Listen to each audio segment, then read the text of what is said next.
we are talking about temperance. Now, a lot of people, when they hear of the virtue of temperance, that word, the air just kind of deflates from their tires and they get a little down and out. They're like, I don't want to hear about this. This is temperance. Like, that's just a thing that tells me not to go do fun things that involve pleasure, right? That's not the case. Temperance is objectively one of the most badass virtues as well, because it's not just dealing with saying no to things. It is saying, it deals with saying yes to the best things, saying no to the mediocre things in life that aren't going to bring you the most happiness, and saying yes to the things that will objectively bring you the most happiness and fulfillment and joy. That's what temperance does. So, in keeping with the format for the last podcast, we're going to be talking about what temperance is, why you should want it, because I think it's incredibly important, and our culture does not do a great job of it, of explaining why you should want things. So I'm going to tell you what temperance is, why you should want it, and then how you get it. 3 very practical steps. And then, as we're talking about how you get it part of things, I also want to touch on the 3 men that Aristotle talks about in regard to temperance. So if you watched the last episode, we talked about the 3 men in regards to courage, right? And this 3-man format that Aristotle gives you when he's talking about each virtue is so helpful, because it tells you where you're at, and you can correct course depending on where you're at. So the 3 men, I'll throw them out there real fast, that we're going to talk about is the self-indulgent man, the underindulgent or the insensitive man is also what it's called, and that is the other extreme when it comes to temperance. And then there is the temperate man, which is what you should aim for in all circumstances. Let's talk about what temperance is. Temperance is the virtue that deals with partaking in the proper amount of pleasure. Let's break that definition down real fast. The 2 things I want to talk about are the word proper and pleasure, the 2 P's. First off, let's start with the basis that pleasure is not a bad thing. Now, I'm Catholic, and I think that Catholics and Christians get a very bad rap when it comes to pleasure. People, and damn, a lot of it's self-inflicted. I'm not gonna lie about that, but pleasure is not a bad thing, and I know for a fact the Catholic Church says that pleasure is not a bad thing. It is actually inherently a good thing. So I'm not coming at this from the angle of, pleasure is a bad thing and all pleasure is evil. I don't believe that. And all these arguments I make in this podcast are from a non-religious perspective. But I want to be very clear. I think pleasure is a good thing. So then let's circle back around to that proper part of the definition, where I say the proper amount of pleasure. Pleasure is not a bad thing until it pulls you away from being happy. When it divorces you from happiness, then pleasure is inherently a bad thing. I would say anything that is leading you away from true happiness, and I don't mean happiness, as I've said before, in the sense of like the pleasure of Doritos on your couch. No, I mean happiness in the truest and deepest and fullest sense. And that's what temperance helps you to achieve. All the virtues help you to achieve that, but temperance, I think specifically in the world we live in today, where we are constantly, infiltrated with a push for so much pleasure. Just indulge here, have some of this, have some of that. Our culture is constantly pushing that onto us of like, you need more pleasure. And once again, I don't think pleasure is a bad thing. I think it's a good thing. But I do think that we overindulge a lot in our culture, and that is leading a lot of men to be unhappy. So damn it, I'm going to talk about temperance, because this is the virtue that's going to get you out of that. And also, by the way, I don't want people to turn around and say this is just the cat calling the kettle black. I'm not the best at temperance. Damn, I'm bad at ice cream. If it's in my house, I eat it, okay? In a lot of areas of my life, I think I am relatively temperate, but there are certain things I still have a lot to work on in regards to this. So I'm learning with you guys. I'm learning with you. And so this is also a pep talk to me to make myself better, because I've got a lot of room to grow. But temperance, the virtue that deals with partaking in the proper amount of pleasure. Pleasure's good up until a point. Past that point, if it divorces you from happiness, it's bad. We'll start with that basis, so we're all on the same page. So, we've talked about what temperance is. Now let's talk about why you should want it. To begin with, the temperate man is always respected. Why is that? Why is it that the temperate man garners so much respect? It's because I think an inherent part of respect is doing something difficult, earning it, right? Putting your nose to the grindstone and saying, I'm going to conquer this thing. And conquering your own appetites, your own senses and passions is difficult, objectively difficult. This is a very hard virtue to become great at, but it's worth trying. It's worth trying, but it's difficult. And so the man who can actually take temperance and make it a part of his life, everybody is going to look at him with a bit of awe because it's difficult. Right? So let's talk about this man real fast, why he would be respected. He's the kind of guy that can say no to pleasures that he can see in the future are not going to lead to his overall happiness. So this guy has his buddy come in from out of town, and he works the next day, right? So this guy works the next day, but his buddy's coming in from out of town. And his buddy's like, hey, man, let's go have a couple drinks together. And the temperate man, because he is temperate, and he understands that pleasure is a good thing, but only up until a point, he says, sure, man, let's go. I'm so excited you're coming into town. I can't wait to see you. So they go to a bar together, and they're hanging out, and they're good friends. They've been friends for a couple years.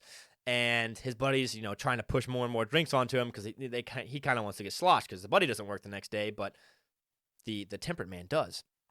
And the temperate man's like, dude, man, I'm having a blast, but I'm gonna hold it off at like two or three drinks. So I'm not having more than that. And he's doing that for a reason, because if he has more than 3 drinks, then the odds are pretty high that he's gonna have a really shitty next day at work. And he's not going to be able to bring his full self to work. And he's not going to be able to provide the quality of work that his boss expects or that his clients expect. And so he says, listen, this isn't going to help me contribute to my duty, which is to be a good worker tomorrow. So part of this is like, it's not going to help me reach a higher pleasure, but it's going to help me do the things that I said I was going to do, to actually follow through with being a good, employee or a good boss, whatever that is. So there's that aspect. The temperate man. Also, let's say he goes to work, okay? And let's say he's married and he's got a couple kids with a wonderful woman. He's married to this woman and he loves her to death. And there's this secretary at work that tries to come on to him, right?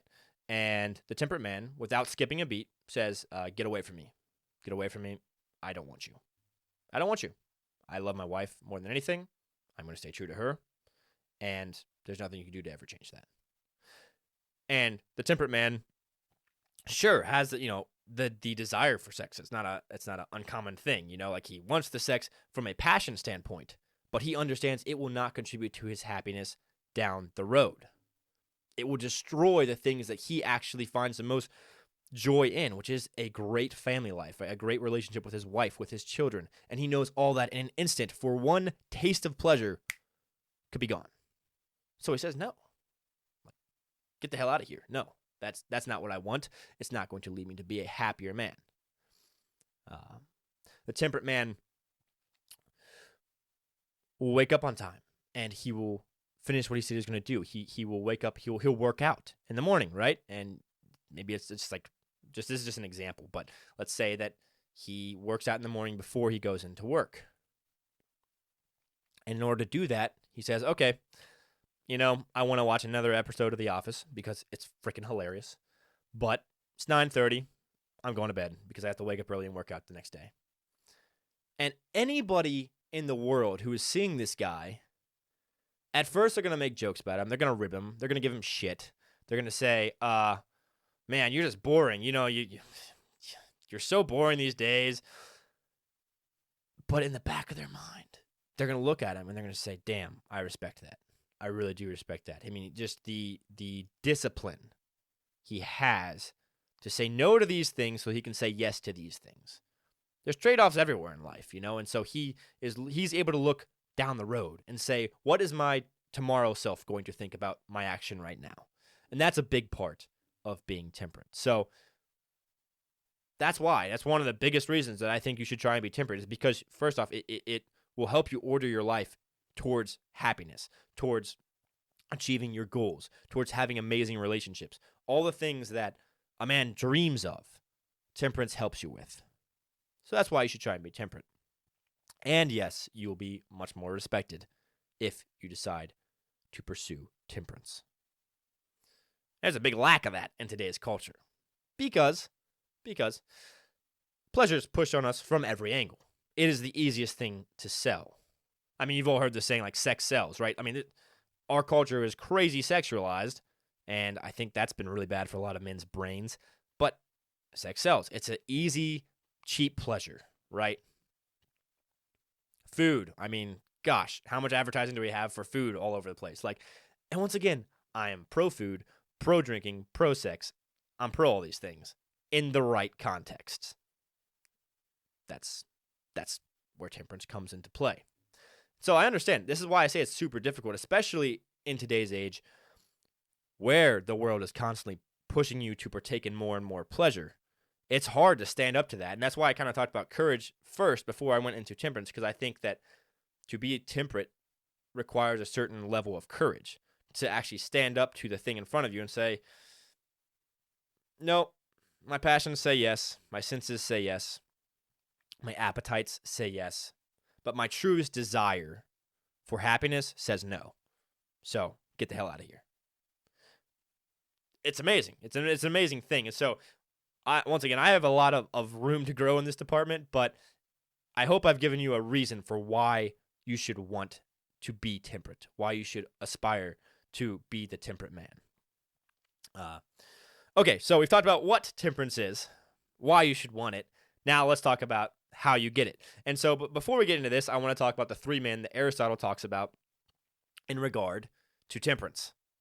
So these three men are the self-indulgent man, the underindulgent or insensitive man. We'll call him the underindulgent man, and then the temperate man, which is like the pinnacle of temperance.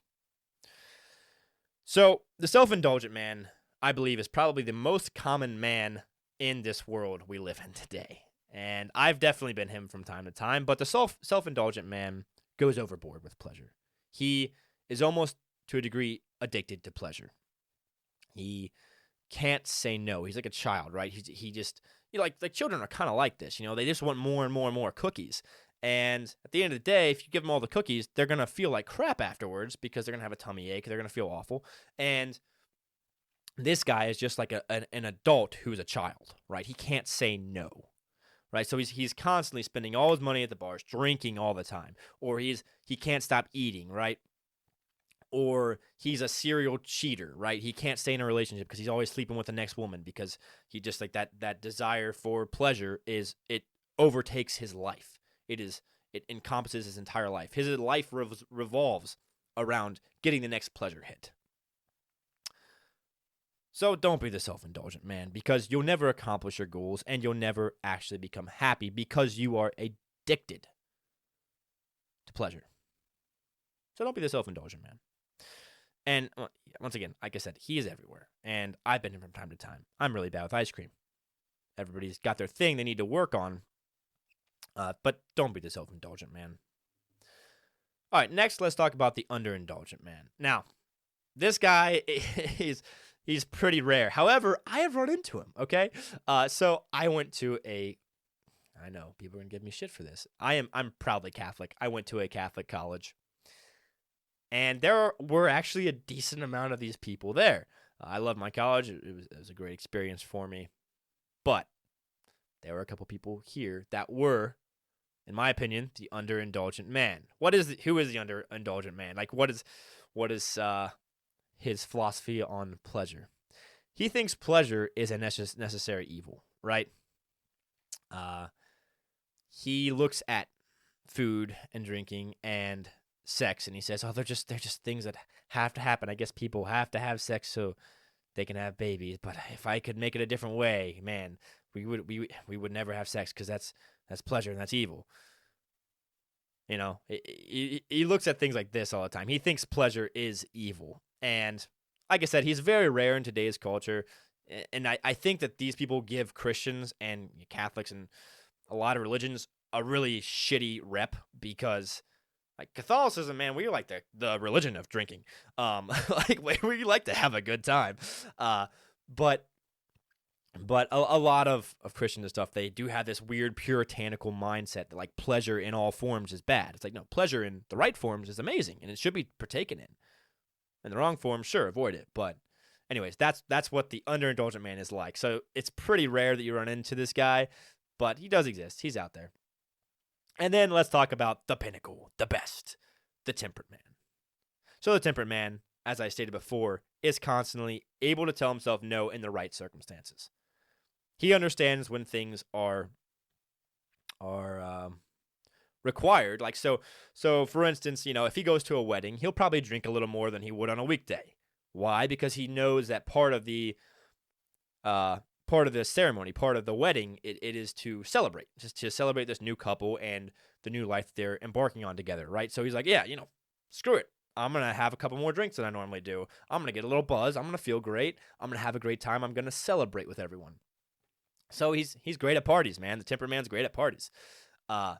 But he also, can say no to things when he knows that it's going to affect his future happiness. Like I talked about before, like he will eat the proper amount of food.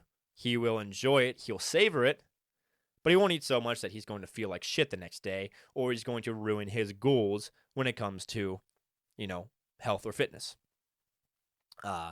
He will get the proper amount of sleep so he can be there for his wife and his children and his job, all those things.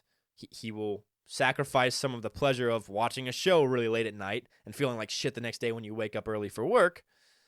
He'll say, no, I'm going to go to bed on time. Yeah, it sucks, but I can always watch it tomorrow night. I'll watch that show tomorrow night, okay?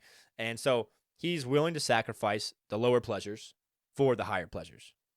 And there's a myth in our culture that these higher pleasures don't really exist, and that is kind of bullshit. That, like, this whole discipline thing, like, it's not actually going to lead to happiness. That's not true. Like, when I am living a more temperate life, I am objectively happier. 100%. My mood's better, and happiness is not just your mood. I'm not trying to say that, but my mood is better, my work ethic is better, everything in my life is elevated when I live temperately, when I eat the proper amount but not too much, when I get enough sleep, when I don't drink too much. All these things, when they come together, they give you a much happier life, as all the virtues do. But that's basically what the temperate man is. He's perfect, or near damn perfect, at knowing the proper amount of pleasure to partake in. So if you find yourself being, whether you're the underindulgent man or the overindulgent man, correct course. All right, aim a little bit. If you're underindulgent, aim for the overindulgent guy, because then you'll probably hit somewhere in the middle, which will be the temperate man. If you're overindulgent, aim to be the underindulgent guy, because you'll probably hit somewhere in the middle, which is the temperate man. So you can work on that. So now, how do you work on it? That's the question, because we talked about now, once again, what temperance is, why you should want it, and now let's talk specifically about how you get it. Temperance is achieved from minor decisions time and time again. Right? So it's setting limits for yourself and sticking to those limits, right? So next time you go to a party with your friends, and once again, maybe you've got work the next day, or you've got a huge Saturday planned, and you're like, I don't want to feel like shit because I've got a lot to do. You say, hey guys, dude, I can't wait to hang out with you, but I'm only going to have 2 drinks tonight. You tell yourself that, and then just stick to it. Make that limit and stick to it.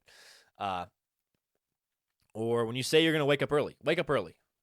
Don't cheat yourself out of that, right? Make these decisions and then stick to them.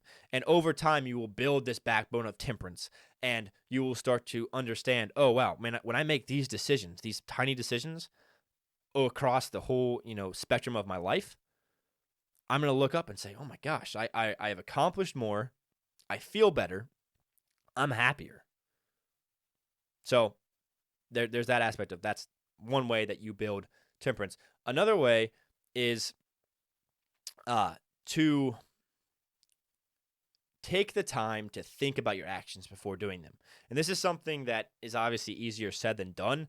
But I have found, like certain things in my life, like if I don't have enough sleep, that affects my ability to think about these things. But one great way to look at temperance is to, like, before you partake in something, just for like 5 seconds, ask yourself the question, will myself tomorrow look back and be happy with this decision I'm about to make? It's pretty simple, If I eat the whole cake, will Reuben tomorrow look back and be like, you fat ass, you dumbass, like, why did you do that? The answer is yes. So that's a gauge I have right there to be like, okay, I'm going to try and be temperate. I'm going to have a piece. Maybe I'll have 2 pieces, but I'm not going to eat the whole thing. Or in my case, it's ice cream. But in all these cases where temperance is required, just ask yourself that question. It's a very simple litmus test almost for like, okay, is this a temperate thing? Is it not? Will my tomorrow self hate me for this? Or will he be like, good call, that was the right thing to do, And, for me, sometimes, by the way, I do want to be clear, like, sometimes I have a pint of ice cream in front of me, and I think that, and then I think, you know what? My tomorrow self would probably be fine with me because I've done really well throughout the rest of the week. I'm going to treat myself a little bit. I'm going to have this pint of ice cream. And so then I do, and I enjoy it, and I've made that decision mentally in my head. It was a conscious decision. I didn't just indulge in the pleasure to indulge in it. I thought about it, and then I indulged in it. And then my tomorrow self looked at it and said, okay, that's cool. I know you made that decision in that moment, and you thought about me, so thanks. And there's like this great relationship you can have almost with your future self to be like, okay, what is he going to say about my action right now? So it's kind of a weird, wacky way to look at it, but I think that can actually contribute very much to this building the backbone of temperance. Anyways, that's it on temperance. I hope you enjoyed. I'm really passionate about this because it's something I really need to grow in. And it really does affect so many different areas of your life if you can just build the backbone to say no to the lower pleasures so that you can achieve these higher things that will make you so much happier. Anyways, that's it for temperance. I hope you enjoyed.